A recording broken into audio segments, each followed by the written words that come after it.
If you feel hungry again 1 to 2 hours after eating, something important is happening in your body. And most people completely misread that signal. They assume they have a lack of willpower or a snacking problem. But I see this all the time with clients. And in reality, it's usually one of 5 biological drivers that quietly controls your appetite. What I call the 5 hidden hunger triggers. And once you see them, you can start fixing that feeling of chronic hunger almost immediately. Number 1 is what I call the sleep hunger switch. See, if you're dieting, but you're only sleeping 5 or 6 hours a night, you're essentially fighting your own biology. And what I'm referring to is this sleep hunger switch. Because when the switch flips the wrong way, your hunger skyrockets. And here's why.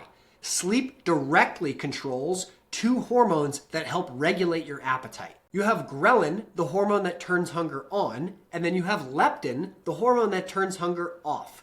See, normally when you eat, ghrelin will come down and leptin will go up, and that's what makes you feel full. But when sleep drops, you flip this switch, and so ghrelin stays higher and leptin stays lower, even when you've eaten. In other words, every time you eat, your body stays hungry and gets less satisfied. One study found that people sleeping 4 to 5 hours per night had significantly higher levels of hunger and ate significantly more during the day compared to a group of people sleeping 7 to 8 hours per night. But this next piece is actually the most important part. Sleep deprivation also increases insulin resistance. And even small amounts of insulin resistance make blood sugar harder to control. Unstable blood sugar almost always leads to more hunger. In simple terms, when you're sleep deprived, your brain and your body interprets it as stress. And your body responds to stress by pushing you to eat more for energy, which explains something you might have experienced before. You get one night of poor sleep where you sleep only 5 hours, and suddenly you're craving things like pastries or sugary snacks or fast foods, foods you normally wouldn't crave. So if you're constantly hungry, the real question is, did my sleep flip the hunger switch? Now here's the interesting part. Most people try to control their hunger with diet rules. But this next trigger shows why that often fails. Number 2 is the Satiety Anchor rule. One of the biggest mistakes I see people make when they're trying to eat healthier is accidentally building meals that don't keep them full. I call this the Satiety Anchor rule because every meal needs an anchor for your satiety. And the best anchors for this tend to be protein and fat. Without enough protein or fat in your meals, hunger returns very quickly. And here's why. Protein activates powerful satiety hormones like PYY and GLP-1. These hormones tell your brain, we're satisfied, you can stop eating now. Now fat does something different. It helps slow gastric emptying. In other words, it slows down how quickly food leaves your stomach. Obviously, that extends fullness. Now let me show you something interesting. Let's compare 2 meals. Meal 1 is toast with jam, and meal 2 is toast with eggs and avocado. They have the same carb content, but one of them contains both satiety anchors, protein and fat. And this dramatically changes how long you stay full. You see this pattern everywhere. Rice with beans versus rice with chicken and olive oil, a fruit smoothie versus Greek yogurt with nuts, and one of the most common, cereal versus eggs and fruit. Now you might be asking yourself, so are all carbs bad? Not at all. Certain carbs are completely fine. But certain carbs, especially simple carbs, digest extremely quickly, particularly when you eat them alone. That means hunger returns much sooner. The bottom line is, protein and fat act like anchors that slow the meal down. This means you digest it more fully, you absorb more of it. But when your meals don't have these anchors, hunger tends to drift back very quickly. But even when you nail these anchors, there is another biological trigger that can hijack your appetite. But before we get to it, if you like simple science-backed strategies that will help you live better for longer, do yourself a favor and subscribe to the channel. I have hundreds of these frameworks coming in future videos that you don't want to miss. Number 3 on the list is the blood sugar roller coaster. Now let me ask you something.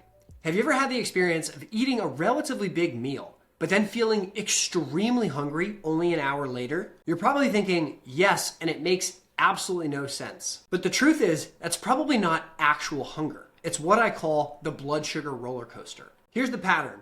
You sit down and you have a meal that's predominantly simple carbohydrates. Think of a bagel with cream cheese and a side of fruit. What happens is your blood sugar spikes and then your body compensates by pumping out a bunch of insulin to try and remove that blood sugar. The problem is when you're eating simple carbs, oftentimes that insulin overshoots. It acts like a rubber band that you just snapped. So it goes up and then it goes down below baseline. This is called reactive hypoglycemia. And when it happens, it sends a signal to your brain that says, we have an energy shortage. Then that immediately triggers signals, things like hunger, fatigue, irritability, and even brain fog. So that's why you might have a bagel with cream cheese and fruit at 8 a.m. and by 9, you're ready to eat somebody's arm off. Or you have a healthy sandwich for lunch and then 1 or 2 hours later, you're ready to fall asleep at your desk. Hunger isn't just dictated by calories. And it's not even just dictated by the anchors we just covered. It's often controlled by your blood sugar stability.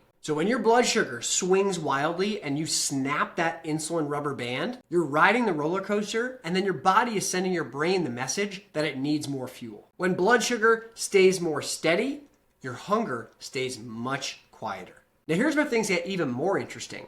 There is one nutrient that helps stabilize all of this. And yet most modern diets are dangerously low in it.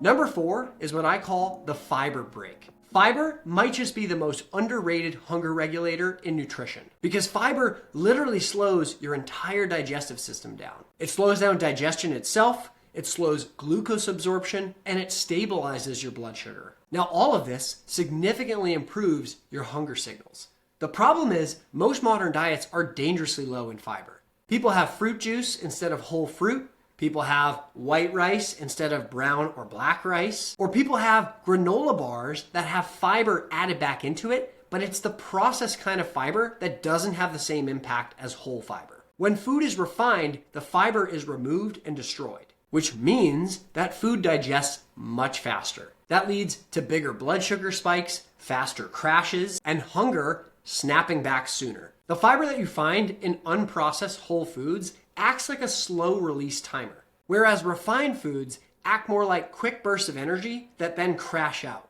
Now the final hunger trigger is one that people rarely expect because it's something that most people consume every week. Number 5 is the alcohol hunger effect. Now when people think of alcohol, most people just assume alcohol adds more calories, but that's actually not the biggest problem. You see, alcohol quietly increases your appetite. And this is what I call the alcohol hunger effect. It happens for several reasons. First, alcohol stimulates the appetite centers in your brain. Second, it disrupts your blood sugar control, so it leaves you more likely to be riding that roller coaster. And the third is something interesting that happens in your liver. Your liver normally releases glucose into your bloodstream so that you can maintain stable energy. But when alcohol is present, your liver has to shift priorities. It has to metabolize the alcohol first and forget about the glucose. That means the glucose release temporarily slows down, which then triggers late night hunger, intense cravings, or extreme hunger the next morning. If you're sitting there thinking, wow, that explains a lot, you're not alone. We've all been there where we've had a night out or you have dinner and you have a couple drinks. And then before you go to bed, you're craving some late night snacks or some pizza. Or the next morning, you can't stop thinking about having a bagel or a big cup of fruit.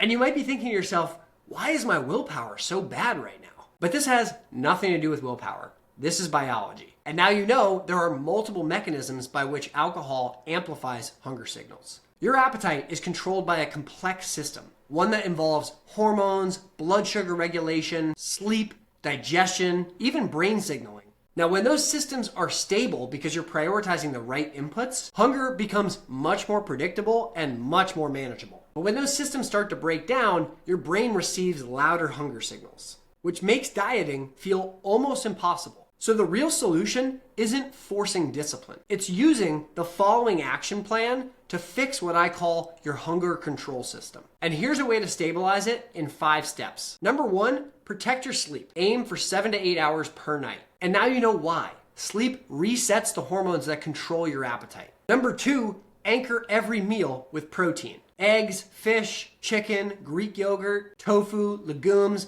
Just find some complete protein to send your body the signals that it's full. Number 3, pair your carbs with protein and fat. This might mean adding chicken, broccoli, and olive oil to rice. It could mean adding avocado and eggs to toast. And it could mean having Greek yogurt and nuts with your fruit. Prioritizing these combinations prevent you from riding the blood sugar roller coaster. Number 4, increase your fiber. Focus on foods like non-starchy vegetables, beans or other legumes, and even berries. Fiber activates the fiber brake, which slows down digestion and keeps you fuller for longer. Number 5 is to be really mindful with alcohol. You don't have to eliminate it entirely, but you should understand that it's going to amplify hunger signals. My goal here is to help make complex health science simple so that you can understand it, apply it, and live a healthier, longer life. If you want more of that, be sure to subscribe. And if you've tried everything here but still feel like you have a slow metabolism, be sure to watch this video here where I walk through exactly why your metabolism can slow down with age and how to prevent it from happening. Thanks again for watching. I appreciate you for being here, and I'll see you on the next video.